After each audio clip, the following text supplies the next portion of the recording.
gentlemen, at ease. It's good to be here with you. Please have a seat. I see we have some beautiful families out there. You know, I served a few years in the Marine Corps, and I got to say, I'm pretty jealous. This is a pretty fine duty station, if I do say so myself.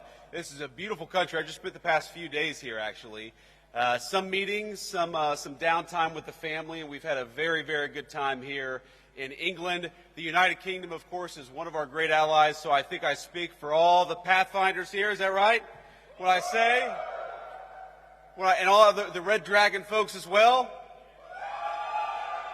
When I say that we are proud of the special relationship and we are proud to work together with our British friends right here at Fairford Base. God bless you all. So, here's a simple thing. We've got a beautiful country here. We've got a beautiful alliance. And I think every single one of you know that for over 100 years, we have worked with our friends from the United Kingdom to achieve great victories. And if you look at the long sweep of history, every time something big happens for the world, every time a great victory is won for freedom and for peace and for prosperity, it is almost always the Brits and the Americans that do it together, and we win every single time we go to war together. You guys know that as well as anybody. But it's not just about going to war, and it's not just winning when we do. When we work together, when we fight together, when we make it clear that we always approach every situation with an open hand, but if things go poorly, we're willing to do what we have to do. We make it easier to achieve peace and prosperity all over the world. So I want to say, from all of us back home in the United States, for all the people that you serve with, that you fight for, that you make it possible to live the American dream in peace and prosperity, we are proud of you, we are grateful for you, and as your Vice President, I am damn proud to be here with you today. God bless every single one of you.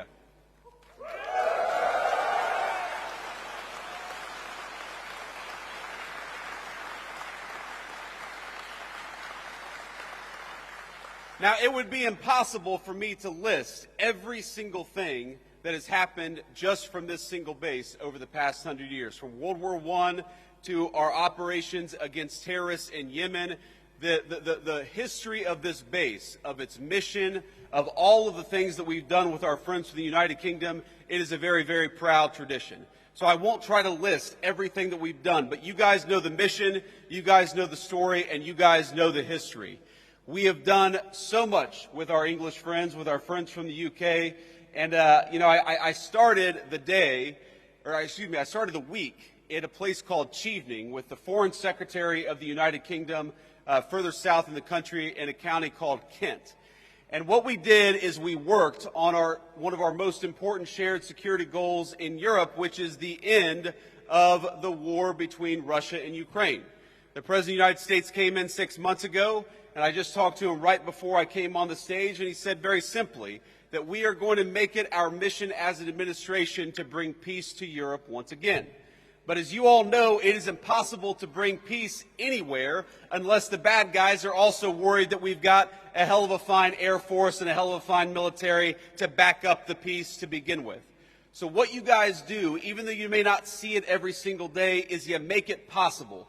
You make it possible for us to accomplish the President's goals through negotiation. You make it possible for us to go into a room and say, yes, we want peace. Yes, we want to work together. Yes, we'd like to bring an end to this terrible conflict. But we've also got some great airmen back at Fairford and other bases. They're going to make sure that no matter what happens, the peace and the prosperity and the goals of the American people are going to be well served by what you do.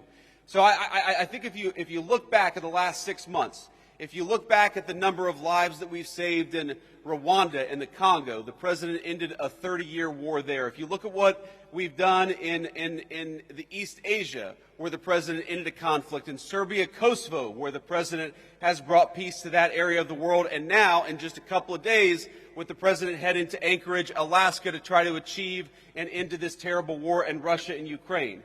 You guys make that possible. You guys are the reason why we can go into a negotiation with strength. You guys are the reason why we have leverage in these conversations with world leaders, because they know that if we cut a deal, it is backed up by the finest fighting force anywhere in the world. And that is what makes your job so important. And that's what makes it so important and such a proud moment for me to be here with you today. Because nothing that I do, nothing that we do as an administration is possible without the hard work, the courage, and the skill that you guys bring to the job. Now, I mentioned earlier I was at Chevening meeting with the British Foreign Secretary. I've met with a number of foreign leaders just in the last, hour. I had a call with about 30 European leaders. And over the past couple of days, I've met with a number of leaders across the UK, across political parties, across the generations, because that's one of the great things about the UK's special relationship with the United States is it cuts across political alliances, it cuts across political parties, it cuts across generations because we've been working together for literally centuries.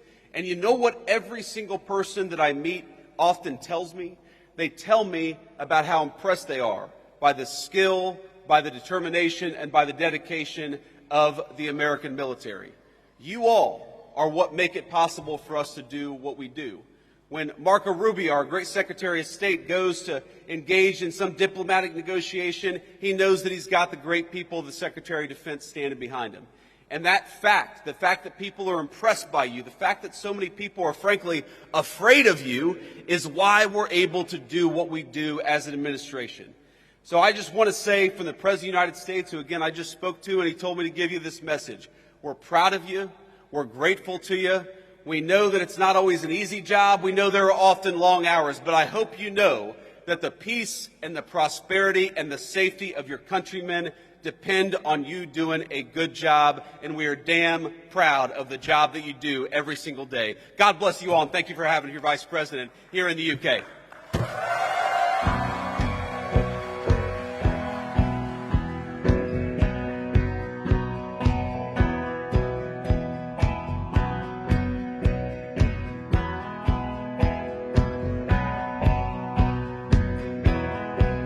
Lord, it's the same old tune, fiddle and guitar. Where do we take it from here? Rhinestone suits and new shiny cars. It's been the same way for years.